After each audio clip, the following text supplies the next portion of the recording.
Como você já sabe, nós temos aí esse período de 45 minutos de entrevista, de bate-papo aqui entre o Gilmar e eu, e depois nós teremos 1 minuto adicional para as considerações finais. O tempo começa a correr a partir do boa tarde do candidato, a quem eu cumprimento desde já. Candidato Gilmar, boa tarde, bem-vindo ao nosso programa. Boa tarde, Emanuel. Boa tarde a todos os rádios ouvintes aqui da Jovem Pan. É um prazer estar aqui para discutir as propostas que o PSTU está apresentando para o Senado, para o governo e também para a presidência da República. Vamos começar então pelas propostas, né? E eu quero, antes disso, falar do desafio, né, do PSTU, porque é um partido pequeno, diferente de outros tantos aí, né? Vocês, digamos, são um grãozinho de areia num caminhão de uma praia. Como é que vocês enfrentam diretamente isso? E me parece que não é um desafio pequeno, é um desafio muito grande se mostrar, aparecer, porque diferente dos outros tem um fundão eleitoral muito grande, tem propaganda eleitoral gratuita a dar com pau, como se diria no interior, e vocês não. Vamos começar por esse desafio. Como é que tem sido esse início de campanha eleitoral, agora já a reta final praticamente? Infelizmente, né, Emanuel, a gente tem tido bastante boicote da grande mídia, né? Além do que a legislação eleitoral não ajuda os partidos socialistas, como o PSTU, porque essa legislação ela acaba fazendo com que exclua a gente do horário eleitoral, a gente não vai aparecer no rádio nem na televisão. E essa lei quem aprovou foi o Congresso Nacional, os grandes partidos. É por isso que de 2 em 2 anos tem eleições. O PSTU reafirma que a vida da gente não muda nada, muda muito pouco, né? É porque exatamente são os mesmos de sempre, os grandes partidos que são financiados pelos grandes bancos, pelos grandes banqueiros, grandes empresários, e é por isso que a gente está na situação. Realmente nós somos um partido pequeno, né? Mas a nossa classe, a classe trabalhadora, da qual nós somos oriundos, né? E defendemos um governo da nossa classe, um governo socialista dos trabalhadores, através dos conselhos populares, que governa através dos conselhos populares, né? A nossa classe é a maior classe que tem na sociedade, a classe trabalhadora, o povo pobre, nossa juventude pobre. Então, nós defendemos a maior classe, pertencemos a ela e temos certeza que, e nós participamos das eleições também para isso, Emanuel, e você que está nos ouvindo, nós participamos exatamente para disputar a consciência, queremos conscientizar, principalmente os trabalhadores, né, que eles precisam se organizar cada vez mais, porque o orçamento do governo federal, estadual e municipal, cada vez tem menos dinheiro para saúde e educação, para concurso público, enfim, né? É por isso que tem o desemprego e o Brasil hoje tem 33 milhões passando fome. O senhor sabe que hoje há uma série de críticas importantes, eu diria, em relação à esquerda, ao socialismo, enfim, né? São contundentes as críticas, principalmente oriundas do atual presidente, né, que é candidato à reeleição, Jair Bolsonaro. E eu quero entrar justamente nessa linha com o senhor, porque eu queria que o senhor, de início, nos explicasse o que é um governo socialista em termos de Brasil. Porque quando a gente olha assim, o socialismo, a gente pensa, assim, às vezes, né, em países onde não há muita liberdade, onde há ditaduras impostas. E o que é um socialismo onde há liberdade? Porque eu acredito que vocês defendam isso também. Bom, esse debate, realmente, desde 2018, ele vem sendo discutido com mais intensidade, exatamente porque o bolsonarismo ele veio para cá contra o sistema, na verdade, mas o Bolsonaro disse que era contra a velha política, mas na verdade hoje ele está com o Centrão, governando com os mesmos de sempre. O Centrão mandou nos governos anteriores, do PT também, e agora manda no governo Bolsonaro. Então, esse debate sobre socialismo e comunismo, nós do PSTU fazemos esse debate e já de pronto dizemos que nosso socialismo não tem nada a ver com o que acontece hoje em Cuba, que tem uma ditadura de um partido único, na Venezuela, enfim, na Coreia do Norte ou na China, ou mesmo agora o Putin, agora que está numa guerra sangrenta contra o povo lá do ucraniano, que nós somos solidários, o povo da Ucrânia, nós apoiamos a resistência ucraniana contra a invasão lá na guerra da Rússia, invasão da Rússia, né? Então, assim, esses países não tem mais nada de socialismo. Eles fizeram uma revolução, houve avanços no primeiro momento, principalmente na Revolução Bolchevique, lá na União Soviética, antiga União Soviética, né? Onde nos primeiros 8 anos foi feito, acabou com o analfabetismo. Hoje a maioria, até hoje, ainda tem várias conquistas da Revolução Russa, onde a maioria dos trabalhadores tem 2 a 3 faculdades, todas gratuitas, todas públicas, desde da creche até o pós-doutorado. Ainda uma parte continua dessas conquistas, como em Cuba também a saúde continua ainda muito boa, fruto dessa Revolução Socialista. Mas, infelizmente, esses partidos se burocratizaram no poder, tomaram o poder para si mesmo e restauraram o capitalismo. Então, esses países hoje têm uma ditadura de um partido que não é comunista, só tem o nome, né? Mas, na verdade, são governos capitalistas que governam com o apoio da polícia, do Estado, né? A China é um exemplo clássico, né, de que é um país que é um capitalismo muito forte, né, apesar de ter essa vestimenta de socialista lá na China. Mas aí o senhor diz o seguinte, o senhor faz uma crítica importante aí que me parece tem um contexto histórico fundamental aí nessa sua fala, que a gente precisa observar, mas eu acho que talvez seja a maior preocupação das pessoas de repente, em apoiar um candidato que fale abertamente, defenda um socialismo, de que algo parecido com o que aconteceu nesses países possa também ocorrer no Brasil. E aí o meu questionamento vem no sentido de que qual é a chance de que isso de fato pode acontecer também no Brasil, se a candidata do PSTU, por exemplo, a Vera Lúcia, ganhar a presidência da República? Bom, se a Vera Lúcia ganhar a presidência da República é porque realmente a nossa propaganda e a nossa participação nas eleições e nas lutas do dia a dia, no movimento sindical, nas greves, nos enfrentamentos com os grandes empresários, né, está chegando mais fácil para a nossa classe trabalhadora, porque nós já estaríamos próximos de uma revolução socialista, né? Então, assim, como é um governo socialista? Hoje o grande problema nosso é o capitalismo, nós vivemos no capitalismo. O Brasil, há 500 anos atrás, foi invadido pelos europeus, fizeram uma verdadeira massacre com a população indígena aqui, e hoje nós estamos vendo que o resultado do capitalismo é a fome, a miséria, a destruição da natureza, as queimadas na Amazônia. Semana passada, a fumaça das queimadas chegou até Santa Catarina, a gente viu muito bem. Então, o capitalismo não oferece mais nada para a humanidade, a não ser a opressão, a exploração e a criação de super ricos na sociedade. Durante a pandemia, aumentou os super ricos no Brasil e hoje em Santa Catarina teve mais 7 super ricos. Entendeu? Nós entendemos que o socialismo, o que é? É os trabalhadores mesmo organizarem e ter um governo deles mesmo, através dos conselhos populares, assim como foi no início da Revolução na União Soviética.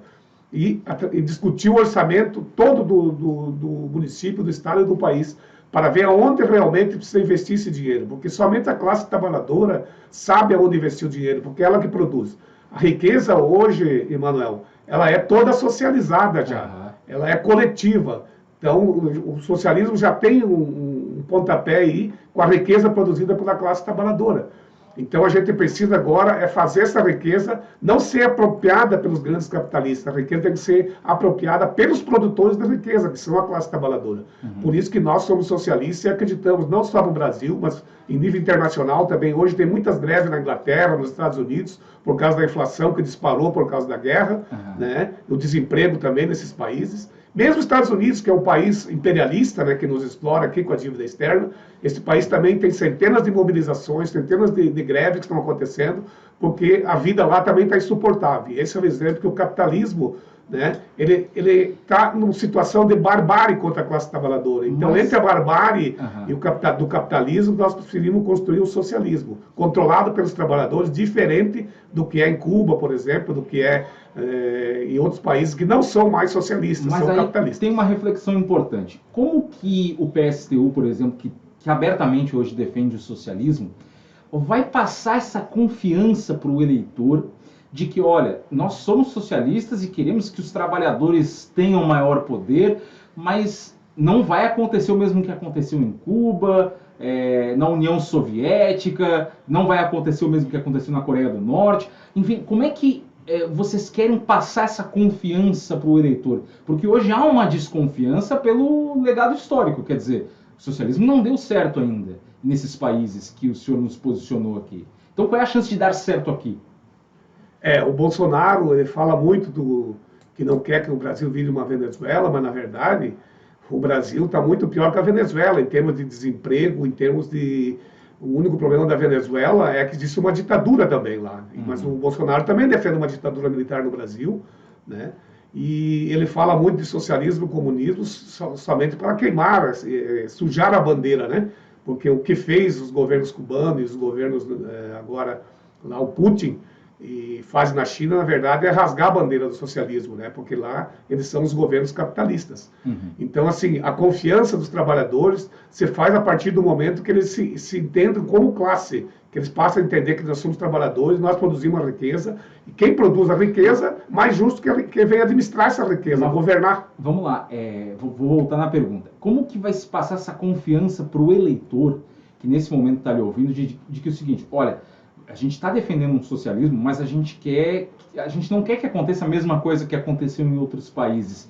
A pergunta vai no sentido de quais são as garantias que vocês podem passar a fim de que não se repita o cenário histórico.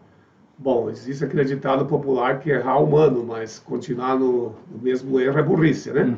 Então, assim, nós aprendemos muito com as vitórias e com as derrotas, seja nas greves, nas mobilizações da classe trabalhadora, da classe operária. E nessa questão do socialismo, nós entendemos que o socialismo, para dar certo, né, ele tem que socializar, planejar a economia, produzir aquilo que é uma necessidade para a classe trabalhadora, para a população em geral, e não produzir o que dá lucro. Hoje o sistema capitalista só produz o que dá lucro. Mas o lucro é uma coisa importante, senhor, concorda comigo? Tanto que na pandemia agora morreu mais de 600 mil pessoas pelo negacionismo do Bolsonaro, mas também pela falta de oxigênio, como foi no Amazonas, pela falta de hospital, de enfermeiro, de médico, né, que morreram essas pessoas. Então, assim, o lucro de novo se colocou acima da vida das pessoas, né? Os celulares continuaram sendo produzidos, enfim, a economia continuou girando, muitos super ricos apareceram, esses pessoal que vende a vacina ficaram mais ricos ainda, né? Então, o capitalismo, ele não tem, não se centra na questão do ser humano. O ser humano é terceiro ou quarto lugar de preocupação. Então, a garantia que nós temos que o nosso socialismo será diferente é que a democracia que deve mandar, a democracia operária, através dos conselhos populares, que nós vamos eleger no bairro, no local de trabalho, na universidade, nas empresas, os conselhos populares vão eleger o seu representante, e esse representante, esse conselho popular, vai ser, ao mesmo tempo, legislativo e executivo. Vai fazer as leis e executar as leis, né? Porque hoje Câmara de Vereadores, Assembleia Legislativa e Congresso Nacional fazem as leis, mas visando o lucro dos empresários. Então, qual é o lucro que nós temos que acreditar? O lucro da vida. Em primeiro lugar, é organizar a riqueza, o dinheiro, a riqueza produzida, e o lucro seja distribuído para quem produziu, para a classe trabalhadora. Porque, como eu falei, a produção já é toda social. Só que a apropriação das riquezas é privada pelos grandes capitalistas, né? E os grandes capitalistas do Brasil e do mundo. Vem para cá, colocam suas empresas aqui, pagam um salário miserável, aí pegam o lucro e mandam de volta, né, para suas empresas na Alemanha, nos Estados Unidos, no Japão, enfim, na Inglaterra. O senhor sabe que a nossa audiência aqui ela é uma audiência bem de centro-direita, né? Então a gente tem muitas perguntas aqui que estão chegando para o senhor e são perguntas picantes e vamos lá, vamos trazer a participação do nosso ouvinte que eu acho que o senhor vai... Acho que é na polêmica a gente consegue esclarecer algumas coisas, né? Então vamos lá. O Jonas Inácio pergunta aqui para a gente. Boa tarde, Emanuel. Qual a diferença do PSTU em relação aos candidatos do PT e do PSOL? Há uma mudança para um renovo, pergunta ele, ou segue no mesmo barco, na mesma linha, ficando como está no nível atual? O Jonas Inácio. A pergunta principal é, qual é a diferença do PSTU em relação ao PT e o PSOL? Que levam hoje essa tarja, esse rótulo também de socialistas. Bom, nós do PSTU fomos, a maioria de nós, né, da década de 80 e 90, fomos fundadores do PT. E da CUT também, Central Única dos Trabalhadores. Sim, né? sim. Mas depois a gente rompeu, né? No caso do PT, a gente foi expulso em 1992, na época do Fora Collor ainda, sabe? Eu acho que o Manuel não tinha nem nascido já ainda. Um ano antes. Tinha um ano antes. E daí nós rompemos com o PT e nós fomos expulsos do PT, porque o PT apoiou o Itamar Franco e nós queríamos que tirasse o Itamar Franco junto com o Collor e fizesse novas eleições. Essa foi a diferença principal. Então, a diferença que nós temos hoje com o PT é de projeto, é de programa, né? O PT, o PCdoB, o PSOL, inclusive uma parte do PSOL, nós respeitamos o PSOL, né?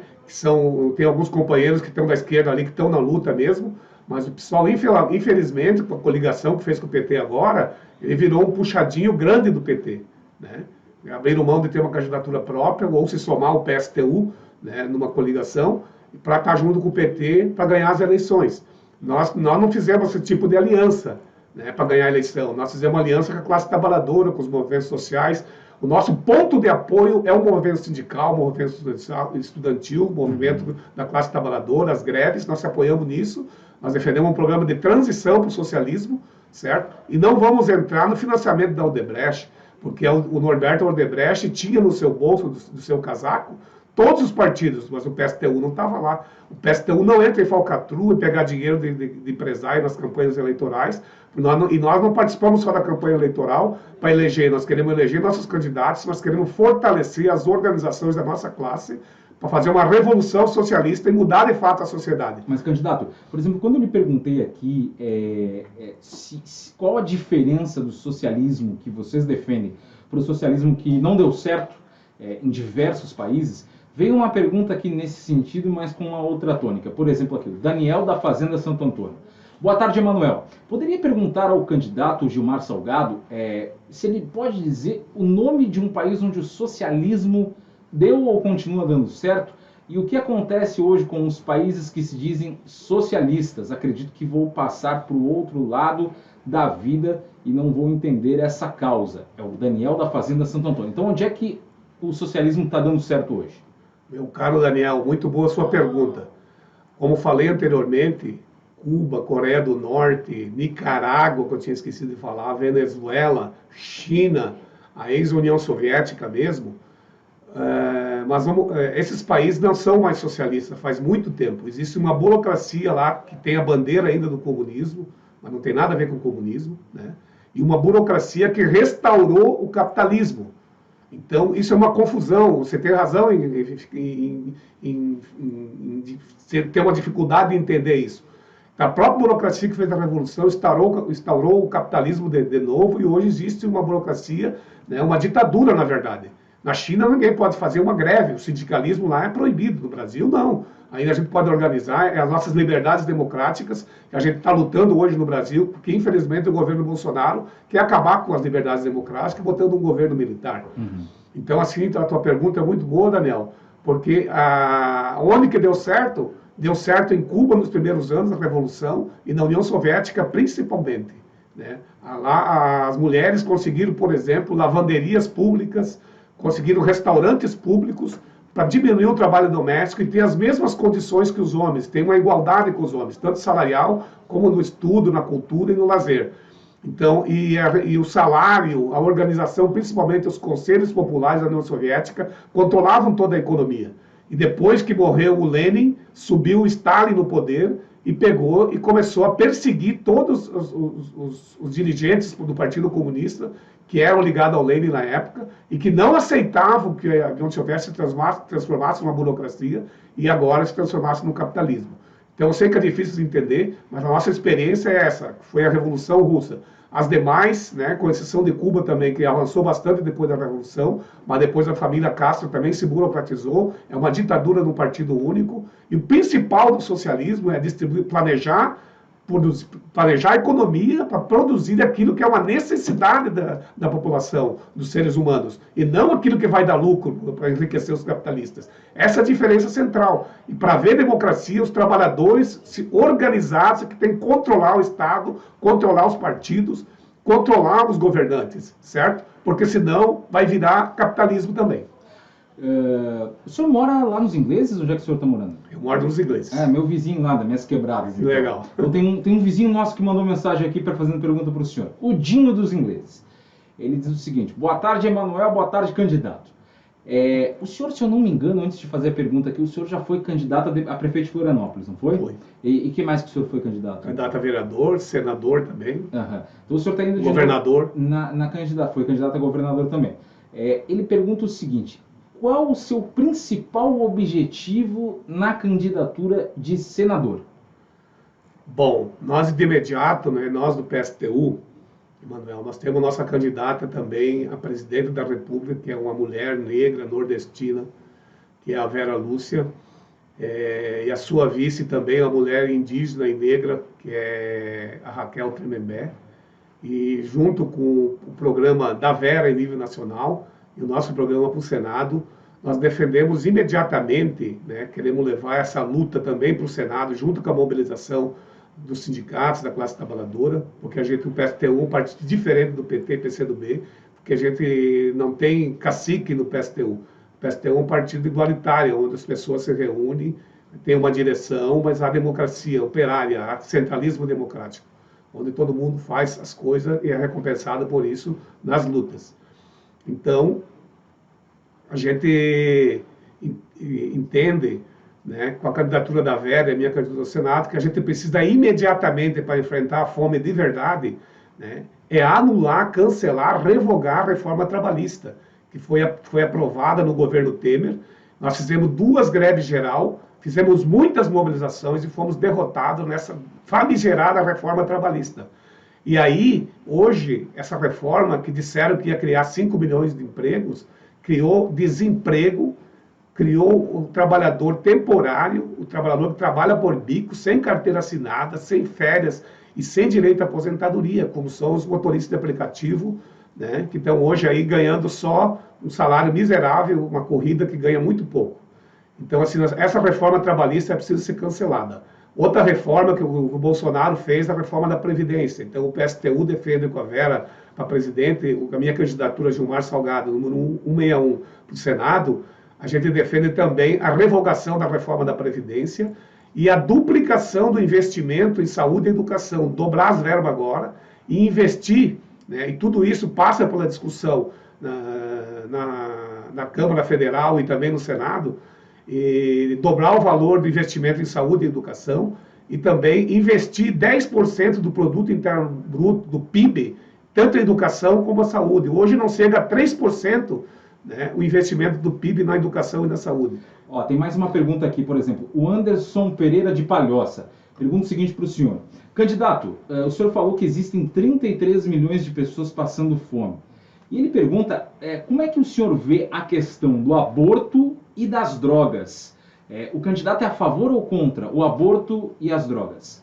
Bom, sobre a questão das drogas, a primeira questão é o seguinte, que tem que acabar com essa falsa guerra às drogas. Na verdade, essa guerra tem um endereço certíssimo, que é errado, né? Mas é um endereço que se joga a culpa na juventude negra, e hoje nós estamos vendo um extermínio, né? Um verdadeiro extermínio, um genocídio da nossa juventude negra, por causa dos traficantes, por causa do tráfico de drogas. E o que a polícia faz? A polícia não prende os grandes traficantes. Então, nós entendemos o seguinte, que a questão das drogas não é um problema de segurança pública. A questão das drogas é um problema de saúde pública. Então, nós defendemos, porque hoje a maioria das drogas já estão praticamente liberadas. Nós defendemos, assim como fez recentemente o Uruguai e Portugal, a legalização da maconha e de outras drogas também. O Estado passa a controlar e as pessoas não vão na farmácia comprar, como compra outro medicamento, outra droga hoje, que são os medicamentos. Mas só controlado pelo Estado. Daí tu acaba com o traficante, acaba com essa violência contra a nossa juventude. E os dependentes químicos dessas drogas, vão ser tratados pelo Estado como dependentes. Você vai ter um tratamento especial para eles que eles não usem mais droga. Ao contrário do que faz a propaganda bolsonarista, nós não estamos incentivando mais a gente a usar droga. Muito pelo contrário. Nós queremos parar com o uso de droga. E para isso tem que acabar com o traficante. Então é só o Estado legalizado, como é na Holanda, por exemplo.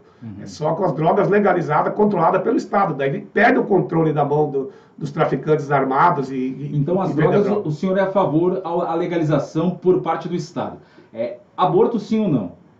Aborto, a mulher deve decidir sobre o seu corpo. O corpo da mulher é o corpo dela. Né? E cabe ao Estado garantir as condições para ela ter um aborto seguro com saúde pública, no SUS, certo? Então o senhor é favorável ao aborto? Sim, porque isso é uma decisão da mulher, do corpo dela. O Paulo de Biguaçu... Ninguém pode mandar no corpo da mulher.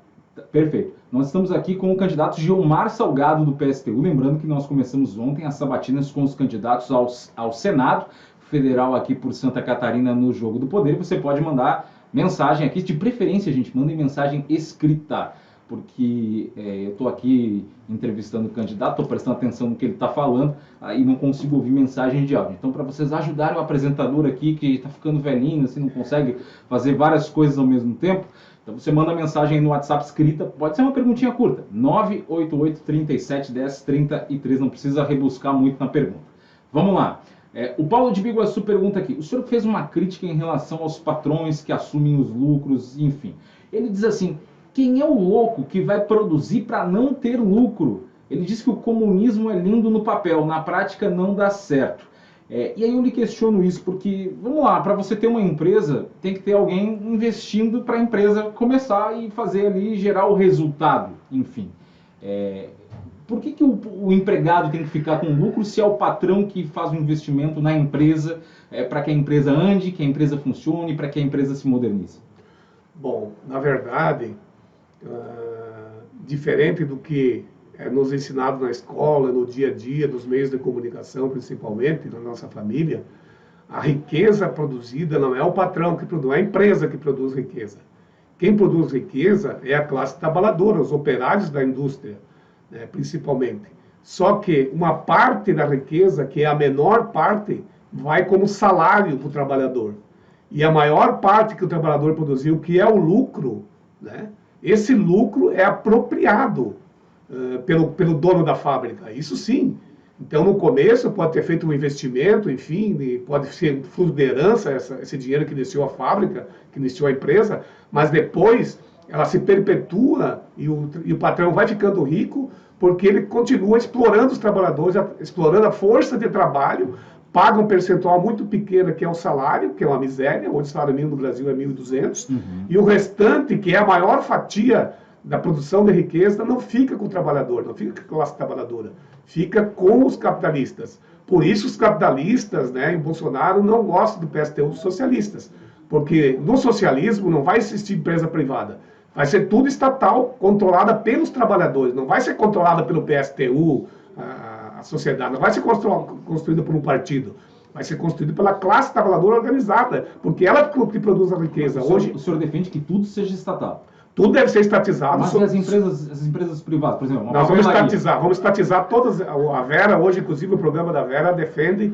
a estatização imediata do nosso programa, que nós estamos defendendo, a estatização imediata das 100 maiores empresas do Brasil. Tá, mas, por exemplo, eu sou dono de uma papelaria, o senhor vai estatizar a minha empresa? Sim, nós vamos estatizar as grandes empresas. Não, mas eu digo assim, eu tenho aqui sei lá, aqui na Agronômica, uma papelaria, o senhor também vai estatizar a minha empresa? Não, de início nós estamos discutindo as grandes empresas, né? Nós não estamos falando o comunismo vai tirar a minha casa, essa grande notícia falsa que existe, né? Vai tirar o meu carro, não.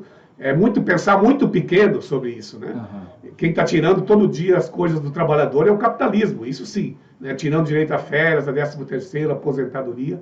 Então, nós queremos estatizar as grandes empresas para que essa riqueza volte, né, para a sociedade, para resolver os problemas de saúde, educação, falta de segurança, saneamento básico. Mas o senhor acha que essa sua fala não gera uma dificuldade, até mesmo uma instabilidade no pensamento do eleitor? Vamos pegar o exemplo do trabalhador que o senhor defende aqui veementemente. O trabalhador está ouvindo lá o senhor dizer assim, não, porque eu vou estatizar as maiores empresas e tal. Aí o cara trabalha numa loja de departamentos aí, vai pensar, pô, vai estatizar a loja aqui, eu vou perder meu emprego, porque qual é a chance que eu vou ter de continuar trabalhando numa empresa que vai ficar estatizada? Não, os pequenos negócios devem ser isentados de impostos, né? Pequena empresa, microempresa. Mas o senhor acha que isso não vai afetar a arrecadação? E hoje, até a classe média hoje, junto com nós trabalhadores, é a que mais paga imposto, porque é sobre o consumo, né? E no Brasil, tu sabe, Manuel, que os impostos são cobrados de forma regressiva. Quem ganha menos, paga mais. Os pequenos negócios que o senhor falou são os responsáveis por boa parte dos empregos hoje. Com certeza. Né? Esses devem ser incentivados com isenção de impostos, certo? Porque criam mais emprego, exatamente. Mas que impostos que o senhor isentaria? De todos os impostos. Tá, as pequenas e médias empresas. É que a gente está falando... Porque eles criam a maioria dos empregos. As grandes empresas, elas precisam ser estatizadas exatamente porque elas produzem com pouco empregado e têm o maior lucro. As pequenas e microempresas quase não têm lucro, a maioria delas fecham antes de completar o ano. Eu concordo que a carga tributária é muito pesada para as pequenas empresas. Agora, vamos lá, se o senhor isentar totalmente as empresas de impostos, as pequenas empresas, as MEIs, vamos pegar aqui o exemplo das MEIs, isso de uma maneira ou outra vai impactar a arrecadação, quer dizer, hoje o governo federal e o governo do estado, eles são dependentes disso para fazer a manutenção da saúde, da educação, que são bandeiras que o senhor defende também aqui. Sim. Né? Como é que vai isentar as empresas 100% de impostos, sendo que a arrecadação vai cair e o senhor não vai conseguir, por exemplo, manter uns serviços, né? Se o seu partido, por exemplo, tivesse um comando do governo do estado ou do governo federal. Me parece algo muito difícil de acreditar que de fato fosse acontecer. Nós queremos isentar os pequenos empresários, né? E cobrar imposto de quem tem condições de pagar, que é os super ricos, que mais ou menos as 100 empresas no Brasil que a Vera está defendendo a estatização, como nossa candidata a presidente, né? E nós queremos, na verdade, cobrar de quem tem, dos super ricos, eles que acumularam a riqueza aqui, dos banqueiros principalmente. Emanuel, nesse debate de candidatura ao Senado, eu não consegui ouvir as últimas entrevistas, começou ontem, né? Ontem. Eu não consegui ouvir, depois eu vou entrar no YouTube para assistir. Claro, né? Mas assim, não está se trazendo o debate sobre a questão do orçamento do governo federal e do governo estadual de Santa Catarina, certo? Que é a nossa obrigação, porque é o Senado, inclusive, que referenda os contratos da dívida pública. A questão da dívida pública não está sendo debatida e é a questão central também dessas eleições para nós do PSTU. Hoje, em 2021, né, o Brasil executou do orçamento federal, o governo Bolsonaro, né, com apoio do Congresso, o orçamento secreto e tudo, e o Centrão, né, 3 trilhões e 400 bilhões foi o total dos gastos do governo federal. E 50% disso foi os juros e serviços e amortizações da dívida pública interna e externa. Então, dá 1 trilhão e 96 bilhões só de juros nós pagamos em 2021. E esse debate não é feito, os outros candidatos não trazem para cá. E sem resolver isso, e o que o PSTU está defendendo? Junto com, você pode consultar, você que está nos ouvindo aí, tem um site chamado Auditoria da Dívida, né? Auditoria Cidadã da Dívida. É o movimento sindical que patrocina isso, junto com a Unafisco, junto com o Sindifisco, que é o Sindicato Nacional dos Auditores Fiscais da Receita, né? Onde você vai ver todos os dados ali, que na verdade, essa dívida é uma verdadeira agiotagem. Ela vem desde 1500, desde 1822, agora estamos comemorando o bicentenário, né? Desde 1822 já foi feita essa dívida em libras esterlinas com a Inglaterra, Portugal que fez, mas o Brasil, para dar o grito de independência, teve que assumir essa dívida. Vamos lá, tem mais perguntas. Deixa eu só concluir essa questão da dívida. Então, assim, essa dívida é ilegal, ilegítima, e nós defendemos uma suspensão imediata desse pagamento, suspensão, com a mobilização da classe trabalhadora, e fazer uma auditoria, investigar os contratos. Já teve até uma CPI no Congresso que virou em pizza, né? Para investigar realmente, porque já foi pago isso. Em Santa Catarina, já passo para a próxima pergunta, em Santa Catarina nós devemos 19 bilhões. Já foram pagos 16 bilhões nos últimos 10 anos, nós continuamos devendo 19 bilhões. Só no ano passado, o governo Moisés pagou 2 bilhões de juros em amortização da dívida de Santa Catarina. E o maior credor da dívida de Santa Catarina é o governo federal. E esse dinheiro vai para onde? O governo emite os títulos da dívida pública, aí os banqueiros vão lá e compram esses títulos, certo? E eles não investem em saúde, educação, nem emprego. Por isso nós temos hoje quase 98 milhões de trabalhadores do trabalho informal, sem direito a salário, 13º e aposentadoria. Tem um ouvinte aqui que mandou a pergunta, não mandou o nome, mas ele pergunta aqui o seguinte: como é que o candidato de fato acredita em um sistema que matou mais de 80 milhões de pessoas no mundo em 30 segundos, candidato? Bom, esse número aí, acho que é uma fake news, né? E essa pergunta, ela tem bastante uma carga ideológica do sistema capitalista, porque existe realmente uma guerra entre socialismo e capitalismo. Isso só vai acabar o dia que acabar o capitalismo, né? E a culpa disso é do sistema capitalista. Mas não é verdade que mataram milhões. Quem está matando milhões hoje é o o assassino do Putin lá na Ucrânia, né? Está matando a população e fazendo eles fugir por causa de uma guerra. A pergunta foi do ouvinte Marcos. Quem matou 80 milhões foi a Primeira e Segunda Guerra Mundial, com as armas dos capitalistas, inclusive, que não foi uma guerra do socialismo. Tem um ouvinte aqui que não mandou o nome também, ele pergunta, acho que é Cia do Morano, pergunta aqui que se o senhor fosse empresário, se o senhor daria o seu lucro para o empregado. A riqueza produzida deve ser socializada. Se eu fosse empresário, com certeza. Tem que construir uma empresa, mas isso só é possível, né, na mudança total da sociedade, uma mudança profunda na estrutura produtiva, né, controlado pelos trabalhadores. Aí sim, nesses sistemas tem que mudar o sistema, tirar o sistema capitalista através de uma revolução socialista e instaurar um governo da classe trabalhadora, que se organiza nos bairros, nas empresas, nas escolas, né? Nos conselhos populares, eles escolhem seus representantes, o mandato é revogável, ou seja, cada eleito, se não fizer aquilo que a classe trabalhadora decidiu no Conselho Popular, ele é revogado o mandato dele e é eleito um novo representante. Porque hoje o grande problema dos senadores, dos deputados, do parlamento em geral, é que tu elege, Emanuel, você que está nos ouvindo aqui na Jovem Pan, tu elege um candidato a Senado, ele fica 8 anos e ganha 37 mil reais por mês, né? O PSTU defende que tem que acabar com as mamatas e mordomia e privilégio dos políticos, desde o vereador até o presidente da República. Vamos lá. Um político deve ganhar igual o professor ou o operário especializado, hoje em torno de 6 mil reais, que é o salário mínimo do DIEESE. Então a maioria quer se reeleger, se eleger e ter a reeleição no Brasil, que é por causa dos privilégios que quem paga é a classe trabalhadora. Vamos lá. Leandro da Tapera faz aqui algumas críticas, né, aos regimes socialistas, que nós já comentamos aqui, que o candidato alegou que no início deram certo, mas que depois viraram ditaduras, como é o caso de Cuba, como é o caso da China, que é um tanto capitalista, né, a Coreia do Norte também, a participação aqui do Leandro da Tapera. O candidato, o Toninho Belmonte de São João Batista, o candidato falou que se a Vera ganhar, irá revogar a lei, mas a reforma se fez necessário. Como ela vai conseguir dar sequência nessa citação se o partido defende o socialismo, sendo que quem gera ICMS as indústrias, ou são as indústrias, são os patrões que fazem o país girar? É o Toninho Belmonte da Palhoça. 30 segundos, candidato. Belmonte, olha só, meu caro amigo da Palhoça. A questão central, né, que você pergunta é sobre os impostos que ele falou, né?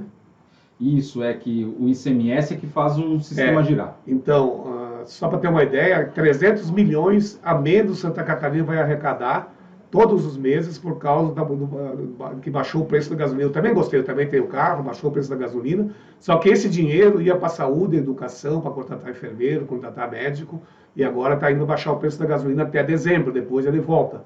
Então, assim, não é esses impostos que nós temos que baixar, nós temos que baixar os impostos dos super ricos, dos banqueiros, dos grandes empresários, né? Esse é o jeito de fazer a coisa.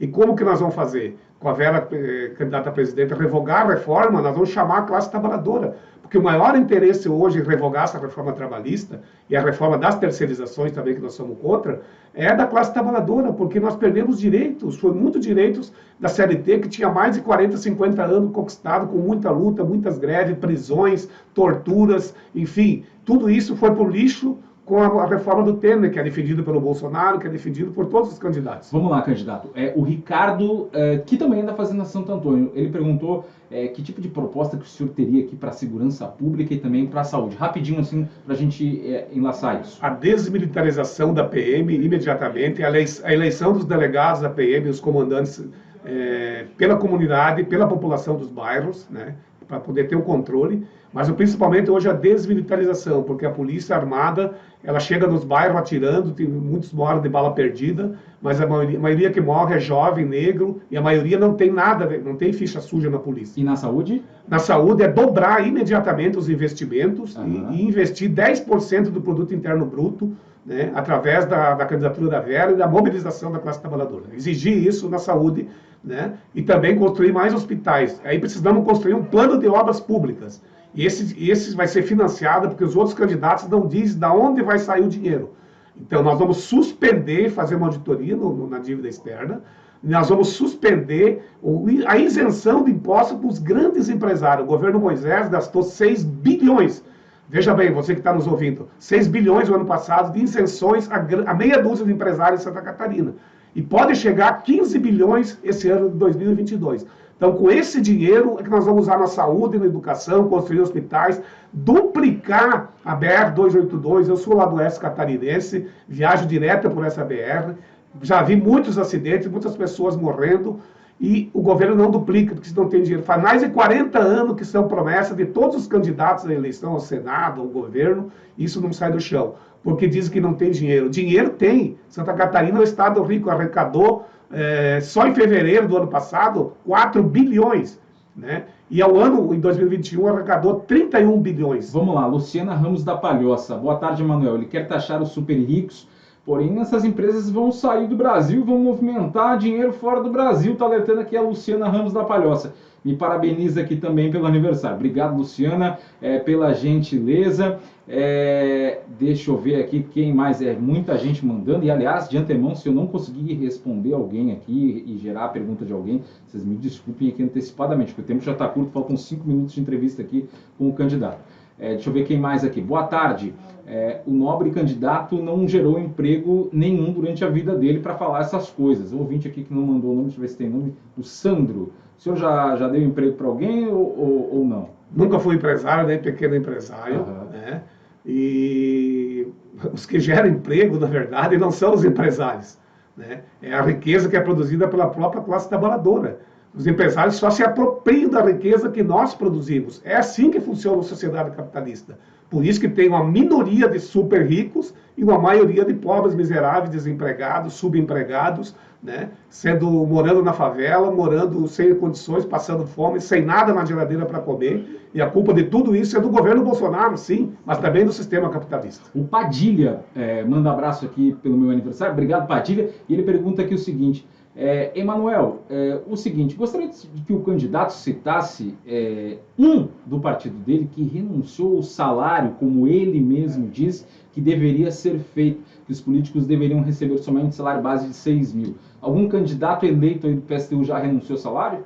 Nós, quando somos eleitos, o salário nosso não é do candidato. A gente assina um documento antes das eleições.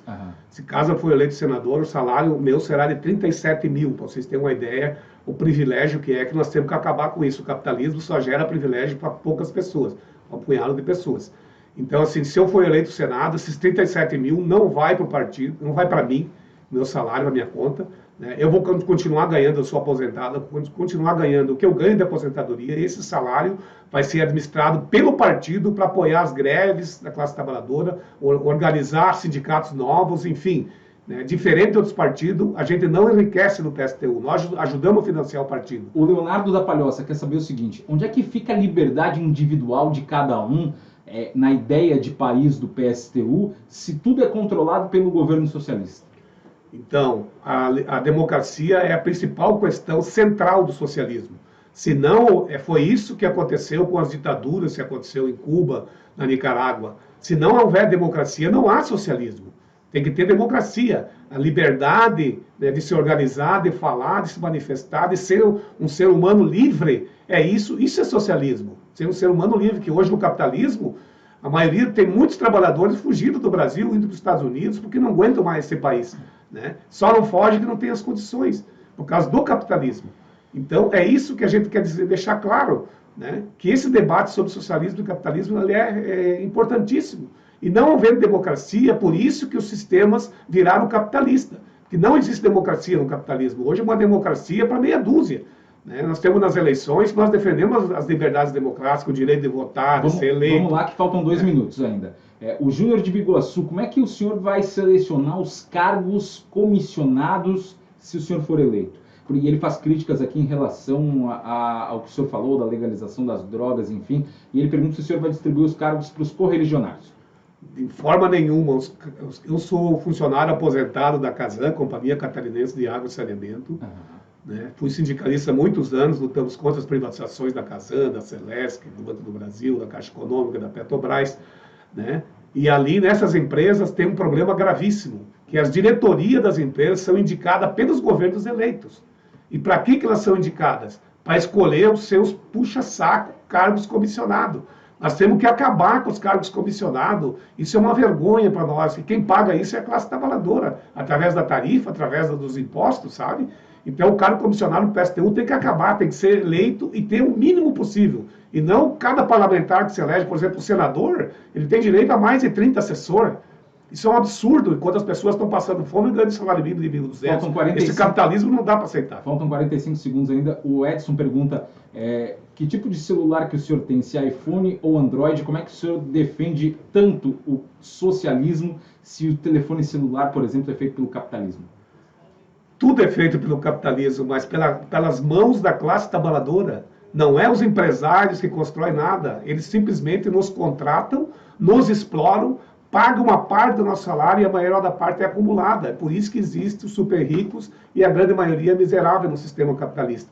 O meu celular é fabricado com certeza na China, porque lá tem a menor mão de obra e não tem socialismo nenhum. É um país extremamente capitalista, né? Que o Brasil, inclusive, tem muita relação comercial com a China e os Estados Unidos também. Então, mas assim, no socialismo, nós não vamos produzir o que dá lucro. O celular hoje dá muito lucro. Nós vamos produzir primeiro o alimento, né, que já existe no Brasil hoje, não precisava existir fome. Ok, candidato. Nós somos um dos maiores produtores de alimentos do mundo. Tempo encerrado, eu queria já agradecer aqui o ouvinte Cláudio, que mandou mensagem aqui também para a gente não vai conseguir registrar aqui a mensagem dele, mas ele me parabeniza aqui também no dia de hoje pelo meu aniversário. A ouvinte Glória também, muito obrigado. Deixa eu ver quem mais aqui mandou mensagem para a gente, é muita mensagem. Tem aqui o ouvinte, o Marcelo do Caco Pérez, que está de aniversário hoje também. Um abraço, meu querido. Parabéns aí também pela gentileza. Vamos lá. Como de praxe acontece, nesse minuto final, o candidato terá esse espaço para que ele peça o voto para quem está nos ouvindo, nos acompanhando. 1 minuto, candidato.